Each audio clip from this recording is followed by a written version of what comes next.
Bismillahirrahmanirrahim. Alhamdulillah wassalatu wassalamu ala Rasulillah wa ala alihi wa sahbihi wa man walah wa la hawla wa la quwwata illa billahi amma ba'du.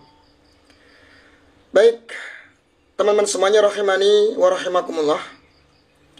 Ada berita menggembirakan bagi kita semuanya bahwa DPR juga turun tangan membahas para dai-dai yang berceramah hanya sekedar lelucon, guyonan, hanya untuk menyenangkan masyarakat atau hanya untuk mencari massa saja. Begitu pula dalam rapat DPR ini mereka juga membahas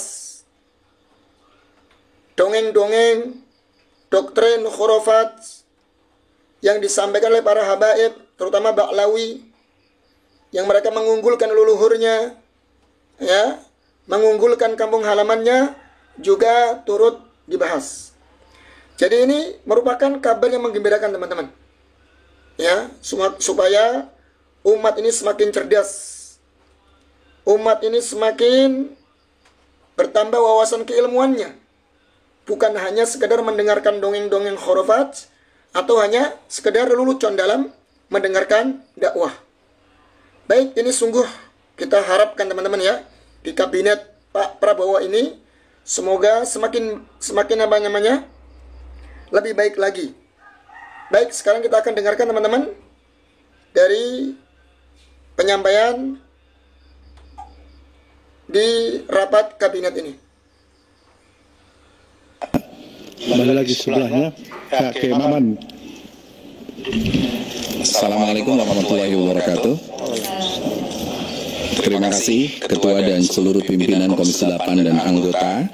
Yang saya hormati Pak Menteri Agama dengan Pak Wakil Menteri Agama, Kepala Badan Haji beserta Wakil Kepala Badan Halal, Bapak Ibu sekalian.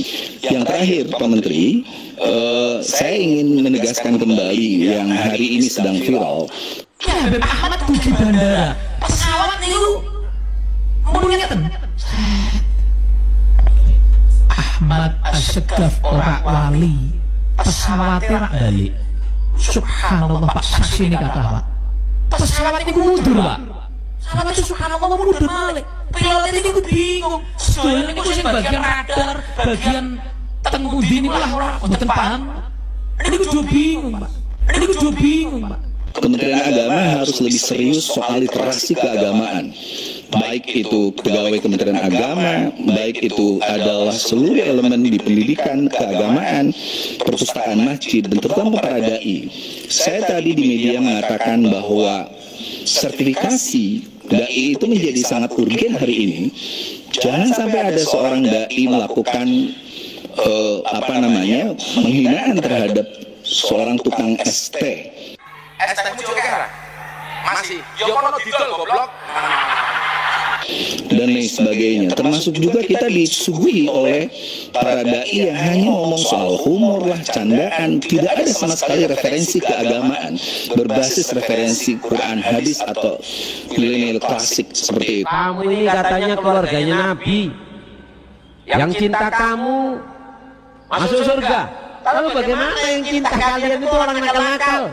Ketahuilah, jika ada orang zalim, dia aman dari semuanya. Ketahuilah, mereka masuk surga karena syafaat kami, keluarga Nabi SAW. Walaupun kamu merasa hina, kamu merasa gak ridho, kamu gak rela, itulah kami keluarga Nabi SAW bisa memberikan syafaat karena kami adalah keluarga Rasulullah SAW. Jadi ini tolong agak serius. Seperti itu, termasuk moderasi beragama dengan anggaran begitu banyak. Jangan mengulang kesalahan Orde Baru yang membuat itu menjadi interpretasi, mendoktrin orang terhadap Pancasila, tapi akhirnya kita jadi nggak suka Pancasila. Moderasi beragama adalah sarana edukasi bahwa umat wasata litakunu syuhada linnas wa yakuna rasul alaikum syahida itu menjadi penting. Jadi poin keduanya soal keadaban publik itu menjadi isu besar, mau haji ke apa dan sebagainya. Keadaban publik kita memang hari ini perlu di tengah media sosial seperti ini.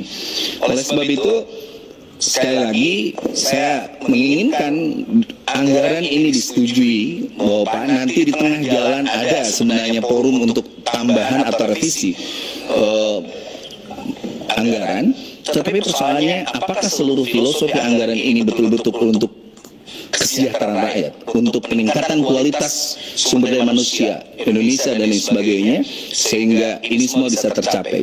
Itu aja Bapak. Saya ingin sahabat saya ini berbekal dan sebagainya, sulit Pak mengatur yang namanya kiblat halal di kita itu. Kenapa? Karena banyak sekali proyek-proyek orang tiba-tiba sertifikasi halal sebagai halal, padahal tidak halal semua. Prosesnya itu yang sulit. Seperti itu. Terima kasih pimpinan. Allahumma wafiq. Assalamualaikum warahmatullahi wabarakatuh. Nah, teman-teman ya, barusan kita dengarkan, Masya Allah ya, termasuk usulan dari rapat Komisi 8 DPR RI di era kepemimpinan Pak Prabowo. Kita mengharapkan semakin lebih baik lagi teman-teman. Ya, jadi mengusulkan dalam rapat ini tanggung jawab Pak Menteri supaya lebih kritis, lebih selektif nanti, bahwa para dai-dai penceramah itu tidak hanya berceramah saja. Tidak sekedar hanya membawa bahan lelucon, membawa bahan candaan. Harus betul-betul punya literasi, dalil yang bersumber dari Al-Quran dan Sunnah. Karena agama ini agama wahyu, agama ilmu ya teman-teman. Bukan sekedar hanya untuk mainan. Apalagi hanya agar senang masyarakat saja, ya. Modal hanya senang saja tidak benar. Tidak bisa dibenarkan. Karena memang dakwah itu harus menyampaikan ilmu. Ya, terkadang memang harus menyakitkan. Harus menyinggung, ya. Ya mau nggak mau. Karena bagaimanapun juga Nabi kita alaihi salatu wassalam, kita berdakwah juga banyak dimusuhi. Nah, jadi tidak hanya sekedar yang penting mereka senang. Ya, walaupun yang disampaikan itu khurafat, hanya dongeng. Oke lah, kita anggap itu sebuah dongeng atau cerita, tapi itu dapat merusak akidah. Baik, semoga kedepannya ya, pemerintah Indonesia ini, terutama dalam bidang keagamaan ya, semakin lebih baik lagi. Karena sudah banyak kasus-kasus yang sudah kita lihat sendiri di lapangan. Ya, seorang dai merendahkan orang lain, dia dapat dikhayalat ramai. Kemudian dongeng-dongeng khurafat sudah biasa tersebar dan dibiarkan. Semoga dengan adanya ya kritikan atau ya masukan ya dalam rapat Komisi 8 DPR RI ini, semoga nanti keagamaan ya di Indonesia ini semakin lebih baik lagi, dan benar-benar seorang dai yang berdakwah tersebut bersumber dari Al-Quran dan Sunnah, bukan hanya sekedar dongeng maupun hanya sekedar hawa nafsu. Baik teman-teman, billahi taufik wal hidayah. Wassalamualaikum warahmatullahi wabarakatuh.